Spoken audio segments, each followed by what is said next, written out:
Hi friends, welcome to my channel.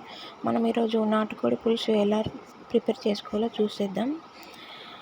ఇంకెందుకు ఆలస్యం, వెంటనే తయారీ విధానాన్ని చూసేద్దాం. ముందుగా నేను నాటుకోడి ముక్కల్ని తీసేసుకున్నాను. దాంట్లో పసుపు, అల్లము, మసాలా, కారము యాడ్ చేసుకుంటాను. కొద్దిగా సాల్ట్,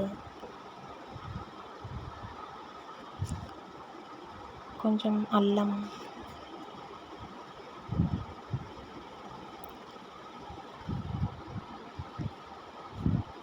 ఇంకా రుచికి సరిపడా కారం యాడ్ చేసుకోవాలి. కొంచెం గరం మసాలా యాడ్ చేసుకుంటే బాగుంటుందండి.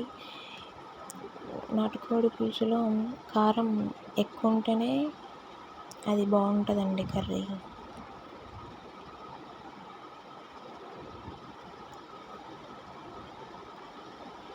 కొంచెం ఘాటుగా కారం కొంచెం ఎక్కువ వేసుకుంటేనే నాటుకోడి కర్రీ చాలా రుచిగా చిక్కగా బాగుంటుందండి.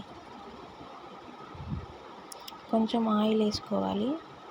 ఆయిల్ వేసుకొని ఇప్పుడు దాన్ని అంతా మిక్స్ చేసుకుందాము.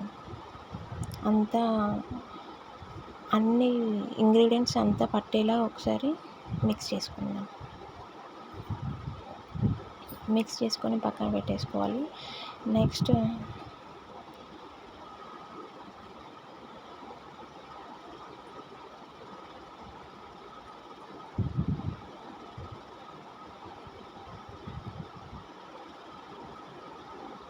పోపు వేసుకుందామండి. నెక్స్ట్ ఇప్పుడు నేనైతే కుక్కర్లో వేస్తున్నాను.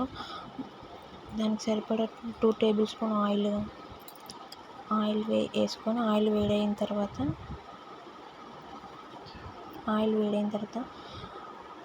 ఆకులు, చెక్క, లవంగం ఇవి వేసుకోవాలి. తర్వాత పచ్చిమిర్చి అండ్ ఉల్లిపాయలు వేసుకోవాలి. ఈ పచ్చిమిర్చి, ఉల్లిపాయలు మంచిగా బ్రౌన్ కలర్లో గోలాలండి. ఒకసారి అలా మిక్స్ చేసుకోండి.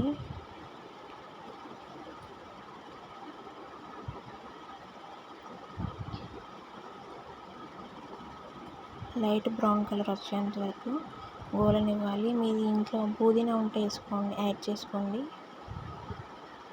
పుదీనా యాడ్ చేసుకున్న తర్వాత పుదీనా కూడా ఒకసారి కలపండి. గోలిన తర్వాత కొద్దిగా పసుపు అండ్ అల్లం వేసుకోవాలి.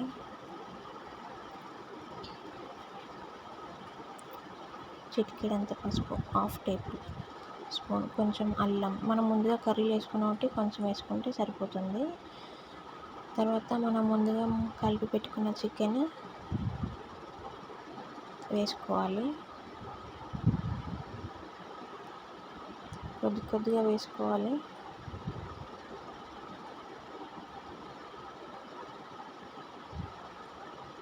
మేమైతే కుక్కర్లో వండుతున్నామండి. మీరు నార్మల్ పాత్రలోనైనా వండుకోవచ్చు.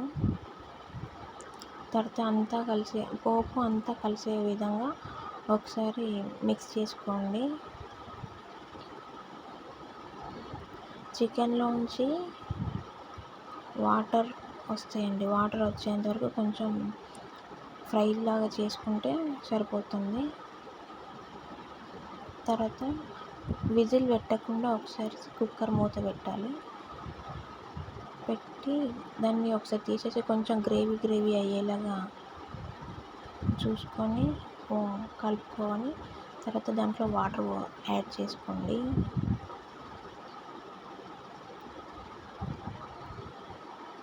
దానికి సరిపడా చికెన్కి సరిపడా వాటర్ యాడ్ చేసుకొని ఒకసారి ఇలా మిక్స్ చేసుకొని, మీకు వాటర్ ఇంకా కావాలంటే ఇంకా ఎక్స్ట్రా వాటర్ కూడా పోసుకోవచ్చు. తర్వాత కుక్కర్ మూత పెట్టుకొని ఒక 5 to 6 విజిల్స్ వచ్చేంత వరకు వెయిట్ చేయండి.